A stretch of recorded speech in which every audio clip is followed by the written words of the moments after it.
ఇంట్లో ఉన్న బంగారాన్ని విడిపించి ఆ రోజు ఆన్లైన్ రేటుకే మేము కొంటాం. Sharma gold company. నమస్తే, వెల్కమ్ టు సుమన్ టీవీ. నేను గిరిజ.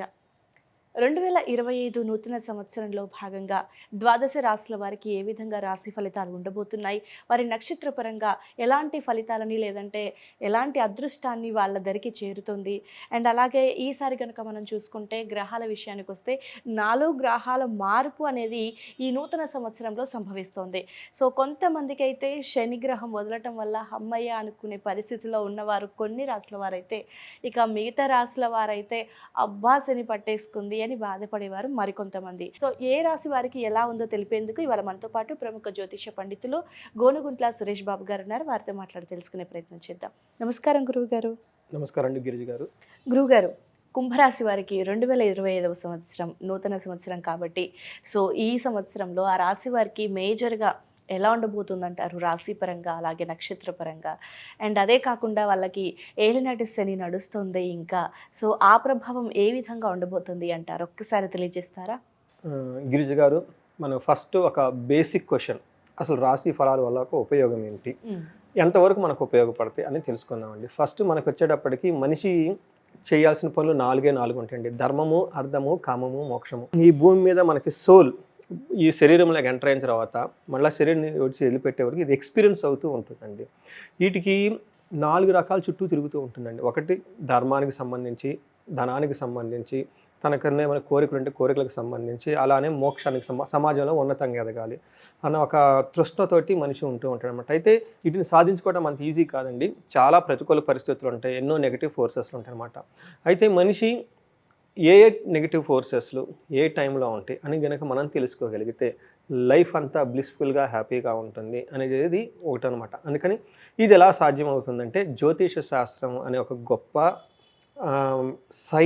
సైంటిఫిక్ ఒక గొప్ప సబ్జెక్ట్ని మన మహర్షులు మనకి అందించారండి. ఈ సబ్జెక్ట్ ఇప్పటిది కాదండి, వేదాలతో పాటు ఇది ఉందండి. వేదాలలో ఒక 6 భాగాలు వేదాంగాలు అంటారు. అందులో ఒక భాగం జ్యోతిష శాస్త్రం, వేదాంగాలు అంటారు. ఇందులో ఒక భాగం జ్యోతిషం అనమాట. ఇందులోనే గణితం అని మ్యాథమెటిక్స్ కూడా మనం చదువుకునే ఫార్ములాని అక్కడి నుంచే వచ్చేసినాయి అనమాట. ఇందులో వచ్చేటప్పటికి మనకి ఏం తెలుసుకోవచ్చు అంటే, మనకున్న గ్రహస్థితులను బట్టి, నక్షత్రాల ఫలితాలను బట్టి మనిషికి ఏ ఏ పరిస్థితులు అనుకూలంగా ఉంటాయి, ప్రతికూలంగా ఉంటాయని తెలుసుకోవచ్చు అనమాట. ఇది మనకి డైరెక్ట్ బ్రహ్మ ఇచ్చిన మహర్షుల ద్వారా వచ్చిన గొప్ప జ్ఞానం అనమాట. సో ఈ జ్ఞానాన్ని మనం ఉపయోగించుకొని ఫస్ట్ తెలుసుకోవటం ఇంపార్టెంట్ అనమాట. అందుకని మనకి awareness is the key to success అంటారనమాట. మనకి సక్సెస్ రావాలంటే తెలుసుకోవాలంట. ఎవరైతే జీవితంలో పైకి ఎదగాలనుకుంటున్నారో ఇవన్నీ తెలుసుకోవడం చాలా ఇంపార్టెంట్. అందుకని మనకి చిన్నప్పటి నుంచి ఎడ్యుకేషన్ ఎందుకు పంపిస్తారండి, పనికి పంపించవచ్చు కదా, చదువు ఎందుకు చదివిస్తారంటే అన్నీ తెలుసుకోవాలి. మన చుట్టూ ఏమవుతుంది అనమాట. అందులో మనం వదిలేసిన ఒక సబ్జెక్టు జ్యోతిష శాస్త్రం అండి. ఇది సైన్స్ ఆఫ్ సైన్స్ అని చెప్పుకోవాలంట. దాన్ని మనం వదిలేసాం కాబట్టి దీని ప్రకారం మనం కనుక చూసుకుంటే, కుంభరాశి కనుక చూసుకుంటే 2025 సంవత్సరానికి ఫస్ట్ మనం ఈ కుంభరాశిలో ఉన్న వాళ్ళని చూద్దాం. ధనిష్ట 2, 3, 4 పాదాలు, శతభిషం 1, 2, 3, 4 పాదాలు, పూర్వభాద్ర 1, 2, 3 పాదాలంతా మనకి కుంభరాశి కింద వస్తారు. అయితే మన పేరు బలం కనుక చూసుకుంటే వీళ్ళకి గు, గే, గో, సా, సి, సు, సే, సో, దా ఈ అక్షరాలు మోరార్లస్ ఇదే సౌండ్తో ఉన్న వాళ్ళంతా మనకి కుంభరాశి కింద వస్తారని చెప్పుకోవాలన్నమాట. మీరు ఇందాక అడిగిన విధంగా ఈ 2025 సంవత్సరానికి ఒక విశిష్టత ఉంది. ఏంటంటే ఈ సంవత్సరంలో 4 గ్రహాలు మారుతున్నాయండి. ఇది చాలా రేర్గా వస్తుంది. అందులోని చాలా తక్కువ టైంలో ఇవన్నీ మూవ్ అవుతున్నాయి అనమాట. అందులో మనకి గురువు, రాహు, కేతులు ఆల్మోస్ట్ మనకి మే 14 నుంచి 18 లోపే మారుతుందన్నమాట. అంటే చాలా తక్కువ స్పాన్ టైంలో ఇలా రేర్గా వస్తుంది అనమాట. వీటి యొక్క ఇంపాక్టు, అదేవిధంగా దానికంటే ముందు గురువు యొక్క చాలనం కూడా ఉంది, మీనరాశిలోకి వెళ్తూ ఉన్నారనమాట. ఈ 4 యొక్క గ్రహాలు కనుక చూసుకుంటే వీళ్ళకి ఎలా ఉందో మనం చూద్దాం.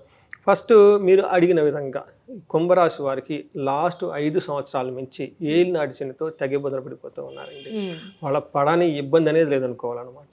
ఎన్ని రకాల ఇబ్బందులు అన్ని రకాలు పడిన వాళ్ళు ఎవరున్నారంటే కుంభరాశి వాళ్ళు అనమాట. పడి మనుషులు రాజు తెలిపారు అనమాట, కష్టాలకు లొంగకుండా అట్లా అయిపోయారు అనమాట. అయితే ఈ సంవత్సరం మార్చి 18 నుంచి మార్చి 29 నుంచి శని వాళ్ళకి మీనంలోకి వెళ్ళటంతో ఈ బాధలకి పెద్ద ఉపశమనం అయితే రాబోతుంది. అయితే 100% వెళ్ళాల్సిన పోతే వీళ్ళకి. కాకపోతే వాళ్ళు ఏమంటారంటే, మనకి ఏం చెప్తారంటే, కుడి భుజం మీద నుంచి శని నెత్తి మీద నుంచి ఎడం భుజం మీదకి మారుతూ 2.5 సంవత్సరం అని చెప్తారనమాట. శని మన పెద్దవాళ్ళు శని నీకు నెత్తి మీద ఉందని చెప్తూ అని తిడుతూ ఉంటారు. అంటే వాళ్ళు ఏ పని చేసినా కానీ కలిసి రాదు. ఎలాంటి డెసిషన్ తీసుకోలేరు, అన్నీ రివర్స్ అవుతూ ఉంటాయి అనమాట. అయితే ఈసారి ఏమవుతుందంటే పాపం 2.5 సంవత్సరం కుడి భుజం మీద నుంచి ఇబ్బందులు పడి లాస్ట్ 2.5 సంవత్సరం తల మీద శని పెట్టుకొని తిరుగున్నారు. ఇప్పుడు తల నుంచి భారం పోయేసి ఎడమ భుజం మీదకి వస్తుంది. కాస్త పర్వాలేదు అనుకోవచ్చా? చాలా రిలీఫ్ వస్తుంది, 80% రిలీఫ్ వస్తుంది. ఓహో, చాలా చాలా రిలీఫ్ వస్తుంది. అంటే తగ్గిపోయిందని చెప్పి స్మార్ట్ ఏది పడితే అది చేస్తాం కాదు. అంతకుముందు ఉన్నంత మానసిక ఒత్తిడి కానివ్వండి, తర్వాత అంతకుముందు బంధువుల నుంచి అన్ని ఇబ్బందులు పడే దగ్గర నుంచి చాలా వరకు 80% రిలీఫ్ వస్తుంది. అందుకని చెప్పేసి వీళ్ళకి ఫాలింగ్ శాటర్న్ అని చెప్తాను అనమాట. ఇది దిగిపోయే టైంలో బలహీనంగా ఉంటాడు శని, కానీ ఉంటారనమాట. శని యొక్క బలం ఉంటుంది. ఏం చేస్తుంటే దూరం నుండి చూస్తూ ఉంటాడు శని. ఇప్పటిదాకా నెత్తి మీద కూర్చున్న శని కొంచెం దూరం నుండి చూస్తూ ఉంటాడు అనమాట. అంటే మనం కరెక్ట్గా వెళ్తున్నంత వరకు బాగానే ఉంటాడు. కరెక్ట్గా మనం ఏదైనా మిస్టేక్ చేసినా, రాంగ్ చేసినా, స్మార్ట్ వర్క్ ఏదైనా చేసినా కానీ మనం లేజినెస్గా ఉండి బతకుంటే మళ్ళీ వచ్చి ఒక దెబ్బ కొట్టేస్తాడు. ఎందుకంటే దగ్గరికి దూరంగా పోలేదనమాట, దగ్గరలో నుంచొని ఉన్నారు, చూస్తూ ఉన్నారు అనమాట. తల మేంచి దిగేసి దగ్గరలో నుంచొని ఉన్నారు అనమాట. ఆయన పోవడానికి ఇంకా 2.5 years పట్టింది. ఇంకా బాయ్ అని చెప్పేసి ఈ ఇల్లు వదిలిపెట్టేసి వెళ్ళిపోవడానికి ఇంకా 2.5 years పట్టింది. కాకపోతే బాగా రిలీఫ్ ఏంటంటే నెత్తి మీద ఉన్న శని దిగి పక్కన నుంచొని ఉన్నారు, హ్యాపీగా ఉంటుంది. అంతకుముందున్నంత బాధ ఉండదు.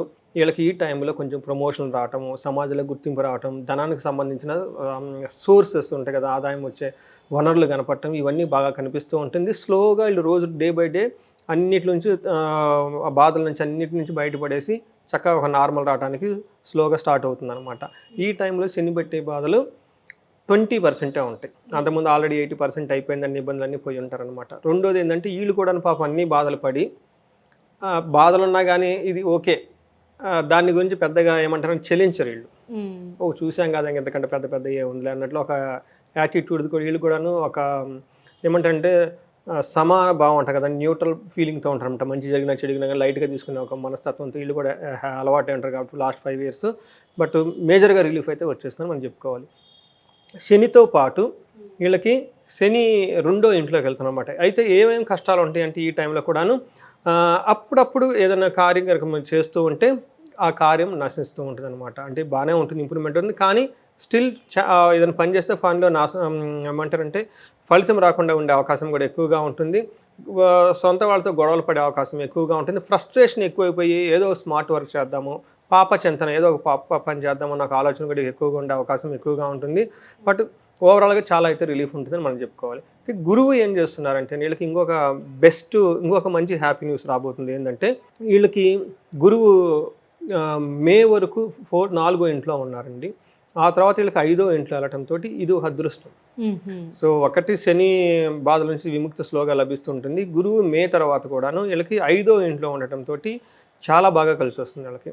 సో వీళ్ళకి ఫస్ట్ మే వరకు ఎలా ఉంటుందంటేనండి వీళ్ళకి యాచనం, బుద్ధి, చంచల్యం, తేజోహాని, ధనర్వ్యయం, దేశ త్యాగం, కలహం చ చతుర్దశం అని చెప్పేసి 4వ ఇంట్లో గురువు ఉండటంలో వాళ్ళ ఉన్న పొజిషన్, వాళ్ళు ఉన్న ఊరు నుంచి వేరే ఊరు వెళ్ళే అవకాశం చాలామందికి ఎక్కువగా ఉంటుంది.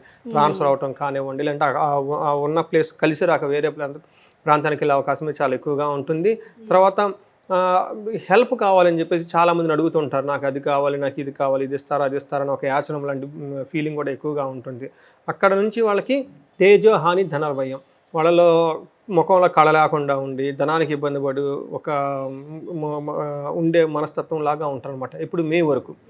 అయితే మే 14th నుంచి వీళ్ళకి అంతా మారిపోతుంది. ఏ విధంగా మారిపోతుందంటే అర్ధలాభం, ధన ప్రవాహం అప్పటి నుంచి స్టార్ట్ అవుతుంది. ఓకే. సో వచ్చే మే నుంచి కుంభరాశి వాళ్ళకి ధన ప్రవాహం స్టార్ట్ అవుతుంది. సో మేజర్ రిలీఫ్ అది. తర్వాత వచ్చేటప్పటికి ఐశ్వర్యం కూడా వాళ్ళకి వచ్చేస్తుంది. తర్వాత స్వకర్మరతి హరిషతం. ఇప్పటిదాకా జనాల్ని వెళ్ళి చుట్టుంటారు, నువ్వు ఏ పని చేసినా ఎక్కి రాదు, అది రాదు, ఇది రాదు. అయితే అక్కడ నుంచి వాళ్ళు హ్యాండ్ మారిపోతుంది. ఏది వచ్చినా కానీ జనాలు సూపర్ చేసావే ఇంకొకరు అప్రిషియేట్ చేస్తూ ఉంటారు అనమాట. సదా స్వజన సౌఖ్యం. అంతేకాకుండా వీళ్ళ చుట్టూ ఉండే బంధువులు కూడా వీళ్ళ ద్వారా సుఖం వస్తుంది. సో ఇక చాలా బాగుంటుంది అన్నమాట. సౌఖ్యం ఇదన్నీ త్వరగా బంధువుల నుంచి, అందరి నుంచి, అధికారుల నుంచి చాలా చక్కగా అంతా బాగా హార్మోనియస్గా ఉండే సిచ్యువేషన్ మే 14th నుంచి వస్తుంది. ఇది కూడా ఒక హ్యాపీ న్యూస్ కుంభరాశి వాళ్ళకి. తర్వాత రాహుకేతువులు కూడా వీళ్ళకి 2nd హౌస్లోను, రాహు వచ్చేటప్పుడు 2nd హౌస్లో ఉండి 1st హౌస్లోకి రాబోతున్నారు. ఫస్ట్ 6 monthsలో వీళ్ళు కొంచెం సౌభాగ్యం, భాగ్యం, ఆరోగ్యం, అర్థలాభం అని చెప్పేసి ఫస్ట్ 5 మంత్స్ చాలా బాగుంటుంది. ఆరోగ్యం బాగుంటుంది, యశస్సు ఉంటుంది, గౌరవం ఉంటుంది, అంతా బాగుంటుంది. అయితే వీళ్ళకి మాట మాత్రం కొంచెం కఠినంగా ఉండే అవకాశం ఎక్కువగా ఉంది. అయితే మే తర్వాత మేలో వీళ్ళకి మారటం వల్ల అవుతుందంటే 18th తర్వాత ఎలా ఉంటుందంటే కొంచెం ఇంట్లో వేరే ఫారిన్ వెళ్ళాలన్న వాళ్ళకి చాలా అనుకూలంగా ఉంటుంది. దేశ ప్రవాసం, దేశ సంచారం అంటే ఇక్కడ నుంచి దూర ప్రాంతాలకు వెళ్ళాలనుకున్న వాళ్ళకి, ఫారిన్ వెళ్ళాలనుకున్న వాళ్ళకి చాలా అవకాశంగా ఉంటుంది. తర్వాత రోగాలు ఉండే అవకాశం ఎక్కువగా ఉంది. భార్య పుత్రులతోటి గొడవ అయ్యే అవకాశాలు ఎక్కువగా ఉన్నాయి అనమాట. బట్ మేజర్ రిలీఫ్ వచ్చినా కానీ ఈ రెండింటి విషయంలో చాలా కేర్ఫుల్గా ఉంటే మిగతా అన్ని ఆల్మోస్ట్ శని కానీ మిగతా ప్లానెట్స్ కానీ చాలా చక్కగా వీళ్ళకి అనుకూలంగా ఉన్నాయని చెప్పుకోవాలి. ఓకే గురుగారు, మరి రాశిపరంగా వివరించారు కదా, సో కుంభరాశి వారికి నక్షత్రపరంగా ఏ విధంగా ఉండబోతుంది అంటారు? మీరు అంగగోచరం అనే ఒక కాన్సెప్ట్ ద్వారా మనకి జ్యోతిష శాస్త్రంలో నక్షత్రం ప్రకారం కూడా ఎలా ఉంటుందో చెప్పుకోవచ్చు అనమాట. ధనిష్ట నక్షత్రం వాళ్ళకి చూసుకుంటే వీళ్ళకి 3 విషయాల్లో చాలా బాగుంది, 3 విషయాల్లో ఛాలెంజింగ్గా ఉంది. ఫస్ట్ ఏ విషయంలో చాలా బాగుందంటే వీళ్ళు ధనిష్ట నక్షత్రం వాళ్ళు జూన్ 14th వరకు చాలా హ్యాపీగా ఖుషీగా ఉంటారండి. అందులో తర్వాత వచ్చేటప్పుడు వీళ్ళకి రాజ్యలాభం, ప్రమోషన్స్ వచ్చే అవకాశం చాలా ఎక్కువగా ఉంది. పట్టాభిషేకం అంటే వీళ్ళకి హయ్యెస్ట్ అవార్డ్స్ కానీ, రివార్డ్స్ కానీ, లేదంటే అన్ఎక్స్పెక్టెడ్ బోనస్లు ఇవన్నీ వచ్చే అవకాశం కూడా ఉంది. ఇది కూడా మార్చి తర్వాత వచ్చే అవకాశం వీళ్ళకి ఎక్కువగా ఉంది. అయితే ధనిష్ట నక్షత్రం వాళ్ళకి ఛాలెంజెస్ ఏమున్నాయంటే వీళ్ళకి ధన నష్టమయ్యే అవకాశం ఎక్కువగా ఉంది. అంటే ధనం ఎంత వచ్చినా కానీ ఎక్కువగా కోల్పోయే, ఎక్కువ ఖర్చు పెట్టే అవకాశం చాలా ఎక్కువగా ఉంటుంది. ధనం వస్తుంది, చాలా విపరీతంగా ఖర్చు అయితే అవుతూ ఉంటుంది. తర్వాత వీళ్ళకి దేహ పీడనం, జూన్ తర్వాత వీళ్ళకి హెల్త్ కాంప్లికేషన్స్ వచ్చే అవకాశం ఎక్కువగా ఉంది. అంటే శరీరానికి ఏదో ఒక బాధ, వాళ్ళ శరీరం వాళ్ళని బాధిస్తూ ఉంటుంది. అంతేకాకుండా జనవరి నుంచి మార్చి 16th వరకు వీళ్ళకి ఒక సిచ్యువేషన్లో మరణ సంబంధం అని చెప్తున్నాం. అంటే మరణానికి సంబంధించిన విషయం దాని గురించి ఆలోచించడం కానీ, లేదంటే ఇంట్లో ఏదైనా జరగటం కానీ, ఇలాంటి సిచ్యువేషన్లు వచ్చేసి వీళ్ళు మరణం గురించి ఆలోచించే అవకాశాలు వీళ్ళకి ఎక్కువగా ఉంటాయి. కాబట్టి దీని విషయంలో కేర్ఫుల్గా ఉండాలి. అయితే మనకి శతభిష నక్షత్రం కనుక చూసుకుంటే ఈ శతభిష నక్షత్రం వాళ్ళకి ధనవృద్ధి చాలా బాగుంటుంది. చాలా హయ్యెస్ట్ ప్రమోషన్స్, అవార్డ్స్, రివార్డ్స్ వచ్చి పట్టాభిషేకం చేసే అవసరం ఎక్కువగా ఉంది. రాజ్యలాభం ఉంది, సంతోషం ఉంది. అయితే శతభిష నక్షత్రం వాళ్ళకి జూలై 20th వరకు మాత్రం ధనం విషయంలో చాలా లాస్ అయ్యే అవకాశం ఎక్కువగా ఉంది. బట్ శతభిష నక్షత్రం ఆ నక్షత్రం అంతా హోల్ ఇయర్ అంతా చాలా బాగుంది. ఇది ఆ నక్షత్రం వాళ్ళకి ఒక హ్యాపీ న్యూస్. తర్వాత పూర్వభాద్ర నక్షత్రం కనుక చూసుకుంటే వీళ్ళకి ధనవృద్ధి చాలా బాగుంది. తర్వాత హెల్త్ బాగుంటుంది. తర్వాత పట్టాభిషేకం, ఒక హయ్యెస్ట్ పొజిషన్లో వచ్చేసి ఒక అవార్డ్స్ కానీ, రివార్డ్స్ ఇవన్నీ వచ్చే అవకాశం ఎక్కువగా ఉంది. ఇప్పటిదాకా బాగా కష్టపడి ఉంటే దానికి ఒక గుర్తింపు లభించేసి ఒక ఉన్నతమైన సమాజంలో పొజిషన్కి వెళ్ళే అవకాశం చాలా ఎక్కువగా ఉంది పూర్వభాద్ర నక్షత్రం వాళ్ళకి. అంతేకాకుండా వీళ్ళకి 2 విషయాల్లో చాలా జాగ్రత్తగా ఉండాలి. ఒకటి, వీళ్ళకి ఏప్రిల్ ముందు లేదా అంటే అక్టోబర్ తరువాత ఈ టైంలో మరణానికి సంబంధించిన విషయాలతో వీళ్ళకి ఎక్కువగా అసోసియేషన్ అయి ఉంటారు. ఈ విషయాన్ని వాళ్ళు కొంచెం గమనించుకొని జాగ్రత్తగా ఉండాలి. హెల్త్ కానివ్వండి, లేదంటే ఎలా పడితే అలా క్యాజువల్గా ఉండకుండా కొంచెం జాగ్రత్తగా ఉంటే చాలా బాగుంటుంది. ఓకే గురుగారు, అయితే మరి కుంభరాశి వారికి 2025 సంవత్సరంలో వారి సమస్యల నుండి బయటపడడానికి ఏదైనా పరిహారాన్ని తెలియజేస్తారా? సో వీళ్ళకి ఫస్ట్ 6 months గురువు ఇబ్బందిగా ఉన్నారు కాబట్టి వీళ్ళకి గురువారం రోజున శనగలు దానం చేస్తే చాలా బాగా కలిసి వస్తుంది. అంతేకాకుండా మేధా దక్షిణామూర్తి స్వామిని స్తోత్రం చదివినా కానీ, మేధా దక్షిణామూర్తి స్తోత్రం ఉంటుంది, అది చదివినా కానీ చాలా బాగుంటుంది. వీళ్ళు ఆశ్రమాలను విజిట్ చేయటము, తర్వాత గురువుల్ని విజిట్ చేయటము, ఇవన్నీ చేస్తే ఇంకా బాగుంటుంది. అంతేకాకుండా వీళ్ళు గుంటూరు దగ్గర కోటప్పకొండ అని ఉంటుందండి, అక్కడ మేధా దక్షిణామూర్తి స్వామి టెంపుల్ ఉంటుంది. అక్కడ వాళ్ళు గురువుకి సంబంధించి గురు దోషం పోవటానికి గురువారం హోమం సామూహికంగా చేస్తారు. అందులో పార్టిసిపేట్ చేసి ఆ హోమం కనుక చేయించుకోగలిగితే గురువు నుంచి వచ్చే బాధల నుంచి వీళ్ళకి చాలా ఉపశమనం వస్తుందండి. ఓకే గురుగారు, చాలా చక్కటి విశేషాలు కుంభరాశి వారికి 2025 సంవత్సరంలో రాశి పరంగా అలాగే నక్షత్ర పరంగా ఏ విధంగా ఉంటుందో తెలియజేశారు. అండ్ అలాగే వాళ్ళు చేసుకోవాల్సిన పరిహారాన్ని కూడా తెలియజేశారు చాలా చక్కగా. ధన్యవాదాలు గురువు. ధన్యవాదాలండి. సో రాశి పరంగా కానివ్వండి, లేదంటే జాతక పరంగా కానివ్వండి, మీకు ఏమైనా సమస్యలు ఉన్నాయి, తెలుసుకోవాలి జాతక చక్రం ఏ విధంగా ఉంటుందో, ఇలాంటి డౌట్స్ మీకు ఏమైనా వచ్చినప్పుడు గురువుగారిని సంప్రదించాలనుకునే వారు కింద స్క్రోల్ అవుతున్న నెంబర్ని కాంటాక్ట్ చేస్తే గురువుగారు కంపల్సరీ మీ సమస్యకి పరిష్కారాన్ని చూపిస్తారు.